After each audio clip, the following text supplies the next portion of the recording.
Canada ne-1954 ne-40 day anostay hove iyoyo unoda kugara kunzvimbo dzinotonhora kune inini ndinoitwa Ismail Nyanganga ndiri pano paNyanga Trout Research Center. Pano panochengetwa hove inonzi trout fish. Trout kune mhando 3 dzematrout fish. Kune rainbow trout fish, brown trout fish nebrook trout fish. But pano tinongochengeta rainbow trout fish. Hove iyoyi yakabva kuScotland nekuCanada mugore ra1954 neScottish Lady anoSaint McGowan. Hove iyoyi hove inoda kugara kunzvimbo dzinotonhora kune makuru temperatures emumvura anogumira pa22 degrees plus ihove inoda flowing water. Flowing water yagare nehigh content of oxygen, saka oxygen iyo inobatsiridza zvakanyanya kurarama kwehove iyoyi. Saka hove iyoyi tinoibreedha pano muwinter season kubva muna May kusvika muna August. Ndo patosarudza hove dzedu dzakurema zvekuma 600 to 800 grams. Hove idzodzo tinodzitora todzika nadzo kuhechari. Tasvika kuhechari tinodziseparata. Tinoti mamale tinoisa kuupstream, mafemale tinoisa kudownstream. Izvi tinozviitira kuti dzisarumane because nguva yemazai mafemale fish anoprodusa mahormones anozokonzeresa kuti mamale fish angachiteera mafemale fish achida kuwaruma. Saka tinogara tadziseparata muwinter season. Then hove yedu chinotiratidza kuti this is a male kana kuti female. Tinotarisa muromo wacho. Muromo wemale wepasi une hook, then wakati rebei kupfuura yepamusoro. Then wefemale ungori all round wepasi newepadenga wakaenzana. Tadaro tiri kuhechari ikoko taseparata hove dzedu. Tinodzitesta after every 4 days. Pano tinodzitesta Monday nechina chega chega. Patinotesta hove dzedu tinotasira kuti one female fish inotipa about 1000 or 1500 eggs. Saka tinotora mazai wayo toasvinira maplastic plates, tobata zvakare male fish toisvina zvakare, inobudisa white liquid atoti milt, ndo yatoshandisa pakufertilizer mazai wayo. Tinozvisanganisa for 3 minutes fertilization ichitora nzvimbo. Tapedza kudaro mazai wayo tinoageza nemvura iri kutonhora kuhadhena mazai pamwe chete nekugeza kubvisa milt iyaya nekuti fertilization inenge yatoitika kudhara. Tapedza kudaro mazai wayo tinoaisa mumatrays anenge ari muhechari munenge muchierera mvura zvishoma nezvishoma mune matemperatures anenge achigumira pa15 degrees. Tapedza kudaro mazai tinoamirira for 21 days. Pa21 days ipapo mazai edu anotanga kuratidza kuti akuda kutanga kuhecha, anodevelopa tumablack dots tuiri ndo anova maziso anenge akutogadzirwa ipapo. Then tasvika ipapo mazai wayo tinoatora toaisa mu4 corner plastic dish. Dish iroro totanga kuritenderedza. Process iyo tinoiti shocking. Kushoka mazai ikoko unobatsiridza kuti zai rese rakudevelopa kaembryo mukati ringe richihecha zvakanaka uye unfertilized eggs yese inobva yafira ipapo. Tapedza kudaro mazai edu tinoadzorera mumvura tomira for 2 weeks. Mazai anga kutanga kuhecha. Kachitanga kuhecha kachibuda muzai tinokati kafry. Ipapo stage iyoyo kanenge kachitanga kuswima kachibva pasi kachikwira mudenga kanenge kakwanisa kudya chikafu ipapo. Then second stage yaenzana nechigunwe chakuiti fingerling size. Then third stage yatena gore yakunzi yearling. Then fourth stage inenge yatwa adult fish. Saka hove iyoyi inokura zvekurema kusvika pa 3 to 4 kgs ine lifespan ye 5 to 6 years. Saka hove iyoyi inotengeswa pano paNyanga National Parks at $15 per kilogram. Tinotanga kutengesa pahove dzedu dzakurema zvekuma 200 to 250 grams iri 1. Okay.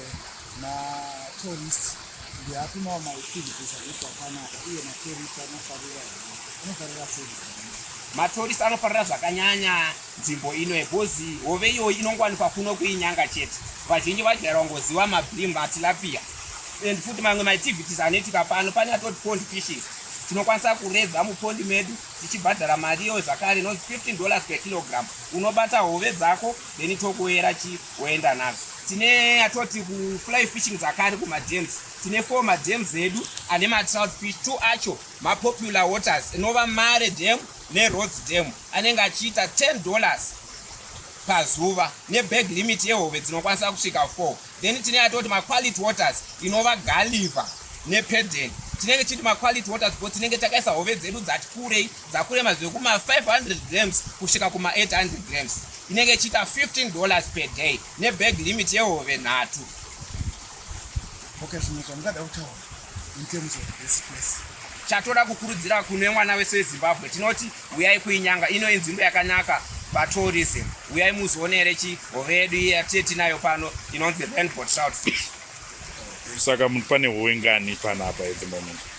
Total yehove dzatinadzo so far tine hove dzinosvika 17,000. Tisingaverengeri tuma uncounted price watinato asati atuverenga. Tinozotanga kuzotoverenga tasvika pamafingerling sizes.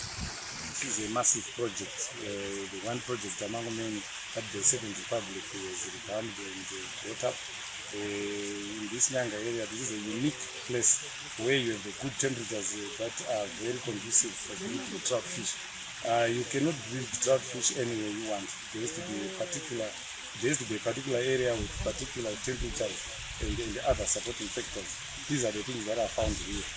Zimpax is doing a wonderful job here. They are breeding a lot of trout fish. We are told they have 6 big tanks that can breed 10,000 fish at a time, meaning 60,000 fish can be produced at any one go.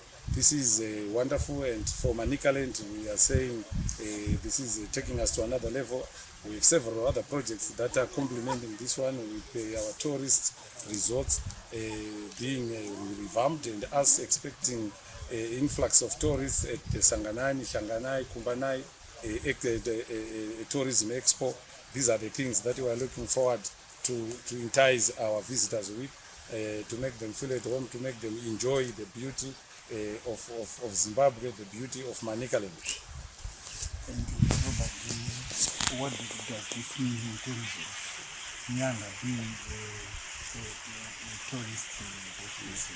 This project being in Nyanga is one factor that makes us feel quite proud and happy, because this area is surrounded by many tourist resorts, sites that are going to be visited by tourists time and again.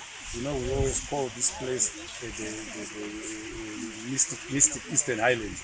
This is a unique area for our country, just like the Victoria Falls, the majestic Victoria Falls. But here we have our own mystic Eastern Highlands, with the Nyanga Mountain over there, with the Mtarazi Falls, with its zip line and the tantalizing skywalk. We always have those supporting projects that are running. People come here, people can buy their fish in bulky, and this is one thing that is doing good for our GDP, and we are expecting to get more and more of these projects coming up. The weather is supportive, the weather is conducive for the production of trout fish, a particular and unique fish that is only produced in Manicaland. Thank you.